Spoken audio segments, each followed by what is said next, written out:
We are just hours away from the first presidential debate between Vice President Harris and former President Trump. Both candidates will take the stage in Philadelphia tonight with just 56 days to go until Election Day. CBS News polling finds the race remains neck and neck ahead of the debate in three battleground states, Pennsylvania, Michigan, and Wisconsin. Now, both candidates discussed their expectations for tonight in recent days. There's no floor for him in terms of how low he will go. And we should be prepared for that. We should be prepared for the fact that he is not burdened by telling the truth. You know, if I destroy her in the debate, they'll say, Trump suffered a humiliating defeat tonight, no matter what. So what will tonight look like? Well, it'll look different from past debates. There will be no live audience and no opening statements. The pair will not be able to ask one another questions. Also, their mics will be muted if it's not their turn to talk. The two candidates will have 2 minutes to answer questions, 2 minutes for rebuttals, and an additional minute for follow-ups and clarifications. For more, let's bring in Republican North Dakota Governor and former presidential candidate Doug Burgum. Governor, thanks for being here.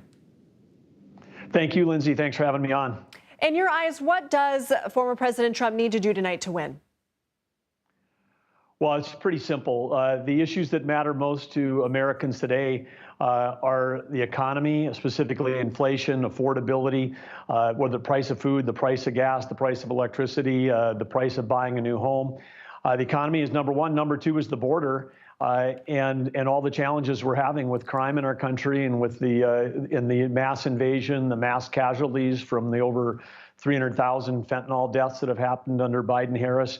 These are the issues that matter the most to voters, and these are the issues on every poll that has said President Trump is strong, Harris is weak, Trump strong on the border, strong on the economy, strong on bringing peace abroad and prosperity at home. And I think he's just in a solid position going into tonight's debate, because these are the issues that matter most. His policies will lift up every American, whether you're a Republican, independent, or Democrat.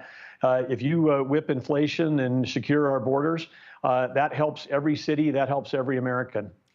What could be some of his challenges? Do you think that Trump should be preparing for this debate differently because Harris is a former prosecutor?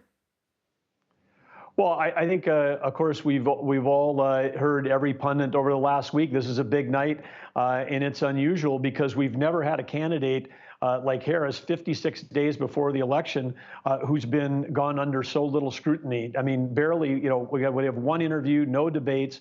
This has never happened in modern politics. And so this isn't about great expectations. This is about some great explanations. And I think the pressure is really on Harris because even when she finally put some policies up on her website this week, it's already been revealed, I think, even by this network, that most of that was cut and paste from the Biden website. And so, she's part of this administration. She's part of the challenges. She's part of the inflation. She's part of the border invasion. She owns all that. And I think that, tonight she's going to try to run away from that. I don't know how she's going to be able to when she's, she is herself proclaimed, she's the last person in the room when some of these important decisions were made, even like the disastrous withdrawal of Afghanistan. So she has to own the record. She's got to defend it. I think that puts her in a tough spot. President Trump is by the voters viewed as the change agent in this debate, and the majority, even in the New York Times poll yesterday, said almost 2/3 of Americans looking for change, and he's the one that could bring change back to a time and an era where people remember, where they had more net income coming into their household than they do today. In a recent CBS News poll, 71% of registered voters surveyed did say that they find Trump's language about Harris insulting. We just heard from Senator Graham at the Capitol moments ago, our Capitol Hill team, and he said that Trump should stick to the issues. Have you advised him of the same? Well, I think when President Trump is talking about the economy and talking about the border and talking about all these things, yeah, he's absolutely winning when he's doing that.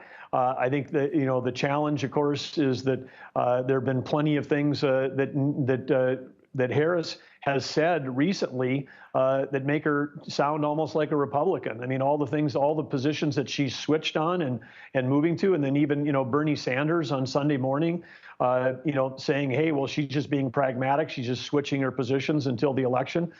So I think that, again, the pressure is on Harris, because when she says her values haven't changed and her values are rooted in being a, liberal California, almost dangerously liberal in some of the ideas that she's espoused and some that have been reported in the last few days in terms of wanting to decriminalize all drugs, including fentanyl. I mean, I think the pressure is definitely on her.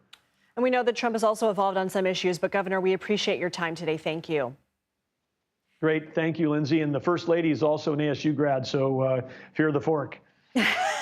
Appreciate you doing your research. Fear the fork. Thank you, Governor.